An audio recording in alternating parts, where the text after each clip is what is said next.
Hello बच्चों, welcome to biology Extrema we teach biology from basic extreme. My self Keshav Bansal. आज हम इस video में क्या स्टडी करेंगे? आज हम इस वीडियो में कॉस्मिड फॉस्फेट के वेक्टर्स को स्टडी करेंगे। ठीक है, तो देख रहे थे कॉस्मिड्स क्या होते हैं। बेसिकली कॉस्मिड्स हाइब्रिड वेक्टर हैं जिसके अंदर आपका लैम्डा के फाजिस के कंपोनेंट होंगे एंड प्लाज्मिड का कंपोनेंट होगा। ठीक है, इसमें आपको कॉस साइट्स देखने को मिलेंगी। हम फिगर में देखते चलेंगे, इसमें आपको ये कॉस साइट्स देखने को मिलेंगी। ठीक है, इन कॉस साइट्स से क्या होता है? बिकॉज इसमें हम बेसिकली क्या करते हैं, हम फाज की हेल्प लेते हैं इन्फेक्शन कराने के लिए। ठीक है, तो फाज में हम क्या करेंगे, हम इस जो भी हमारा वेक्टर है उसे पैकेज करेंगे। फिर वो फाज जाके किसी होस्ट सेल को इन्फेक्ट करेगा।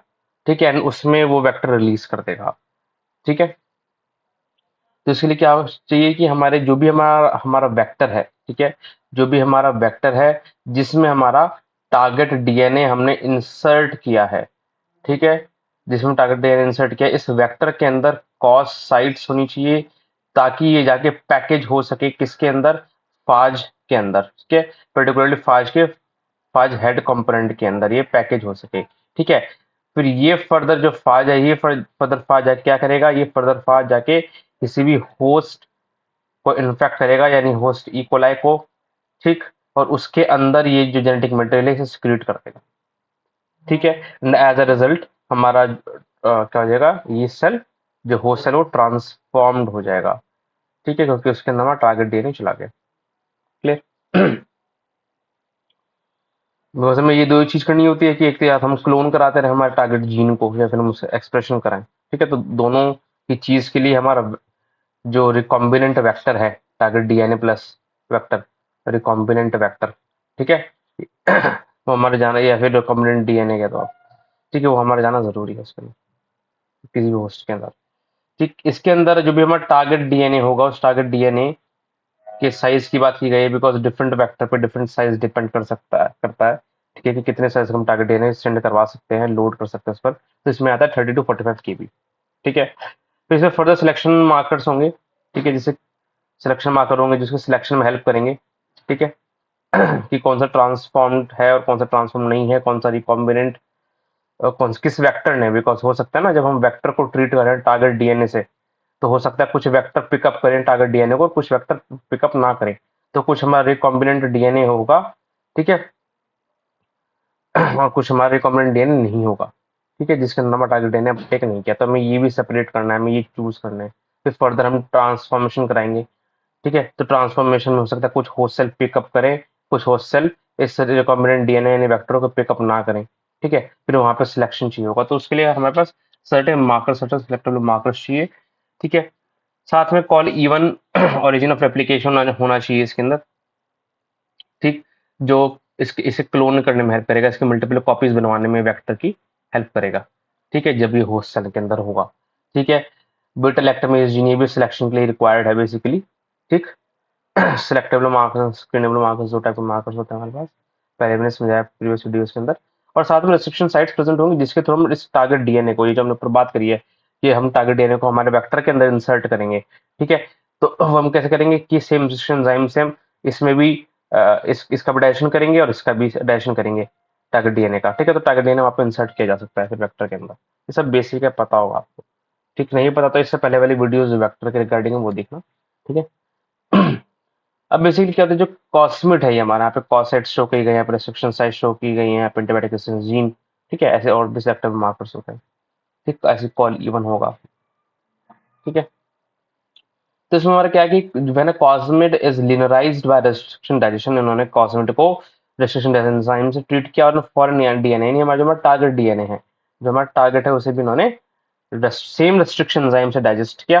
ठीक है, डाइजेशन करने के बाद ठीक क्या किया जाएगा, इनका लाइगेशन किया जाएगा। ये हमारा लीनियराइज्ड हो गया, पहले सर्कुलराइज्ड फॉर्म में था, फिर लीनियर हो गया। ठीक, वही मेंशन किया गया है। ठीक है, और फिर जो प्रोडक्ट बनाया जाएगा, देखो जो प्रोडक्ट बनाया जाएगा उसके अंदर ऑल्टरनेटिंग कॉस्मिड और वेक्टर के इंसर्ट होंगे। ठीक है, जैसे कि हमने यहाँ पर लाइगेट कर दिया इन दोनों को, ये हमारा टारगेट डीएनए है जिसे रेस्ट्रिक्शन डाइजेस्ट किया, ये भी हमारा वेक्टर है जिसे रेस्ट्रिक्शन डाइजेस्ट किया है। अब उसके बाद हमारे क्या देखने को मिल रहा है, लाइगेशन कराने के बाद ऑल्टरनेटिंग देखने को मिल रहा है। ठीक है, क्योंकि इतना कंपोनेंट हमारा किसका हुआ, इतना कंपोनेंट हमारा हुआ उसका वेक्टर का। ठीक है, तो इतना कंपोनेंट हमारा वेक्टर का है, फिर हम इसमें टारगेट डीएनए इंसर्ट कर रहे हैं। इतना कंपोनेंट हमारा वेक्टर का है, फिर हम टारगेट डीएनए इंसर्ट कर रहे हैं। ठीक है, इतना कंपोनेंट हमारा फिर से ये टारगेट डीएनए का है, टारगेट, ये भी टारगेट का है, और ये वेक्टर का है, ये भी वेक्टर का है, ये भी वेक्टर का है। तो वही ऑल्टरनेटिव फैशन में अरेंज हो जाएगा। ठीक है, इलेक्ट्रिफिकेशन कराने के बाद। ठीक। फिर इन इसकी क्या होगी, इसकी पैकेजिंग होगी, बिकॉज हमें क्या करना है, हमें ट्रांसफॉर्मेशन कराना है। ठीक है, तो हम क्या करेंगे, पैकेजिंग करेंगे फाज हेड के अंदर। ठीक है, उसके लिए कॉस्ट साइड्स का यूज होगा। ठीक है, ताकि फाज के में पैकेज हो सके, और फिर ये जो हमारा फाज होगा, ठीक है, ये फाज जाके फर्दर इकोलाई को जो है आपका इन्फेक्ट करेगा। ठीक है, अब कुछ होगा, जो मैंने पहले कहा कि कुछ इकोलाई पिकअप करेंगे।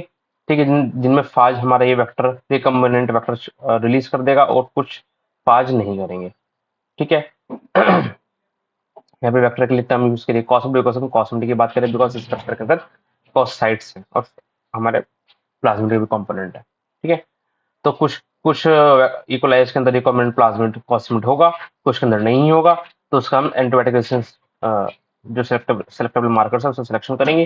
ठीक है, और फिर हमारा जो है जब ये रिलीज कर दिया जाएगा, तो डीएनए वापस से रीसर्कुलराइज कर दिया जाएगा आपका। ठीक है, वेयर द कोसाइट्स, और फिर रेप्लिकेट करेगा as a plasmid in E coli. ठीक है, ये फर्दर हमारे एक्सप्रेशन वेक्टर की तरह भी एक्ट कर सकता है। ठीक है, जीनोम में इंटीग्रेट होने के चांसेस हैं, इंटीग्रेट हो सकता है, और साथ साथ इसका इसमें जो भी हमारा टारगेट डीएनए उसका ट्रांसलेशन हो सकता है। ठीक है, तो वो भी पॉसिबल होता है। ठीक, फॉस्फेट की बात करें, फॉस्फेट कुछ ज्यादा अलग नहीं है। फॉस्फेट में हमारा क्या होगा कि हमारा एफ प्लाज्मिड है, प्लाज्मिड की सोर्स क्या है, एफ प्लाज्मिड। ठीक, उसका ओराइजेशन लिया गया है, वहां पे हम कॉल E1 लिया था। ठीक है। बाकी यहाँ पे लेमडा फाज की कॉस साइड्स होती हैं।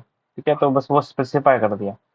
ठीक है, लोअर कॉपी नंबर है। ठीक है, और लोअर कॉपी नंबर यानी एक होस्ट सेल के अंदर लेस नंबर ऑफ कॉपीज मिलेंगी इसकी जब ये क्लोन करेगा। ठीक है, तो एज रिजल्ट हमें कई सारे होस्ट सेल्स लेने पड़ेंगे, अगर हमें काफी क्वांटिटी में हमारा टारगेट डीएनए चाहिए, उसकी कॉपीज चाहिए। ठीक है, DNA inserts up to 40 KB। ठीक है, तो कॉस्मिड में भी लगभग इतना ही था। कॉस्मिड में भी हमारा लगभग 30 30 to 45 था, तो वही आसपास ही। ठीक है, तो जो हमारा टॉपिक था वो खत्म हुआ। अगर आपको वीडियो अच्छा लगा, वीडियो को लाइक करें, चैनल को सब्सक्राइब करें, एंड जो भी सारे वीडियोस हैं उन्हें शेयर करें ताकि और की हेल्प हो सके। एंड प्लीज डोनेट करें, ओनली ₹10 पर मंथ। इससे आपकी लाइफ में, मेरी लाइफ में एंड इस वर्ल्ड में डिफरेंस क्रिएट होगा, and I will be more motivated कि मैं अपना बिजनेस स्प्रेड कर सकूं, better books and tech buy कर सकूं। तो thank you from RJ Extrema, see you next time, take care.